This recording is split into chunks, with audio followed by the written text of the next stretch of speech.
আজকে আমি আপনাদের তৈরি করে দেখাবো চিকেন চিপস আর চিকেন তো অনেক রকমভাবে খেয়েছেন। একবার দুটোকে একসাথে করে খেয়ে দেখুন, দারুণ লাগবে। ছোট থেকে বড় সকলেই কিন্তু খেয়ে ভুলতে পারবেন না এর স্বাদ। চলুন কি করে এই রেসিপিটা বানাতে হয় আমার সাথে থেকে দেখতে থাকুন। ভালো লাগলে অবশ্যই কিন্তু একটা লাইক করে দেবেন। চিকেন চিপস বানানোর জন্য প্রথমেই বাটিতে নিয়ে নিয়েছি আমি এখানে 250 গ্রাম বোনলেস চিকেন। আর চিকেনটাকে না ঠিক এরকম একটু পাতলা আর লম্বাটে করে কাটতে হবে, দেখুন ঠিক এরকমভাবে। আর এগুলোকে ভালো মতন কাটার পরে ধুয়ে এর মধ্যে থাকা জলটা চিপে বাদ দিয়ে নিয়েছি।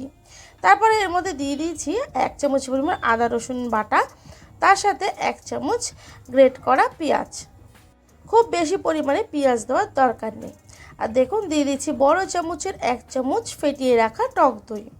তার সাথে একটু ঝাল হওয়ার জন্য দিয়ে দিচ্ছি 1/2 চামচ ঝাল লঙ্কার গুঁড়ো। আর সুন্দর একটা কালার আনার জন্য দিয়ে দিচ্ছি 1/2 চামচ পরিমাণ কাশ্মীরি রেড চিলি পাউডার। তার সাথে অল্প পরিমাণ হলুদ আর দিয়ে দেব গোলমরিচের গুঁড়ো। স্বাদ অনুযায়ী দিয়ে দেব এখানে নুনটা দেওয়ার পরে এর মধ্যে সুন্দর করে বাইন্ডিং আনার জন্য দিয়ে দিচ্ছি 1 চামচ কর্নফ্লাওয়ার, তার সাথে 1 চামচ পরিমাণ ময়দা। এবারে সবগুলো দেওয়ার পর ভালো মতন চিকেনটাকে মাখিয়ে নিতে হবে। এভাবে মাখিয়ে নেওয়ার পরে 1 ঘন্টার জন্য কিন্তু রেস্টে রাখতে হবে। হাতে যদি কম সময় থাকে তাহলে কিন্তু অবশ্যই আধ ঘন্টা অন্তত রাখতেই হবে। দেখুন আমার মাখিয়ে রেখে দেওয়া হয়ে গেল। এদিকে আমি বড় সাইজের দুটো আলুকে খুবই পাতলা পাতলা করে কেটে নিয়েছি। দেখুন একদম এপার ওপার দেখা যাচ্ছে, এতটাই পাতলা করে কাটিয়েছি। আর কাটার পর দেখবেন এরকম ভাঁজ হচ্ছে কি না। ভাঁজ হলে ভাববেন আপনাদের কাটাটা ঠিক হয়েছে, একদমই পাতলা হয়েছে। আর যদি কাটাটা মোটা হয় তাহলে কিন্তু ভাঁজ হবে না, ভেঙে যাবে মাঝখান থেকে।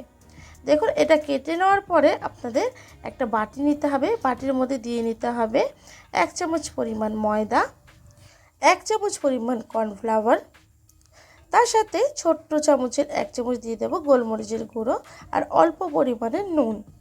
সমস্তটা দেওয়ার পরে ভালো মতন মিশিয়ে নিতে হবে।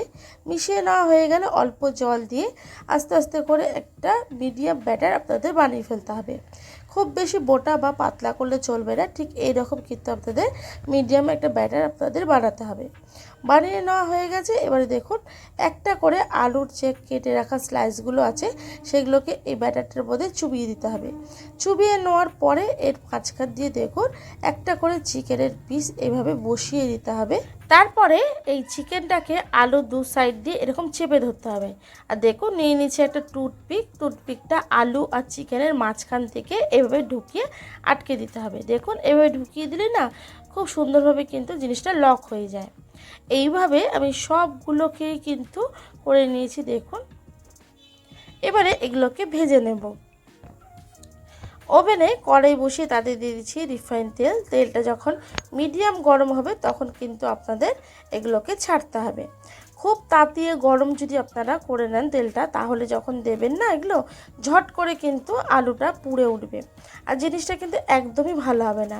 তাই এর টেম্পারেচারটা কিন্তু অবশ্যই একটু চেক করে নেবেন।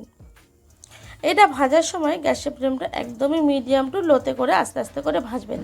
তাহলে দেখবেন বাইরের থাকা আলুটাও সুন্দরভাবে ভাজা হয়ে গেছে আর চিকেনটাও কিন্তু খুব সুন্দরভাবে বয়েল হয়ে গেছে। এইভাবে এক সাইড ভাজা হয়ে গেলে উল্টে পাল্টে চারিধারটাই কিন্তু আপনারা ভেজে নেবেন। দেখুন আমার কিন্তু ভাজা হয়ে গেছে। এবারে তেল থেকে ভালো মতন তেলটা ঝরিয়ে তুলে নেব।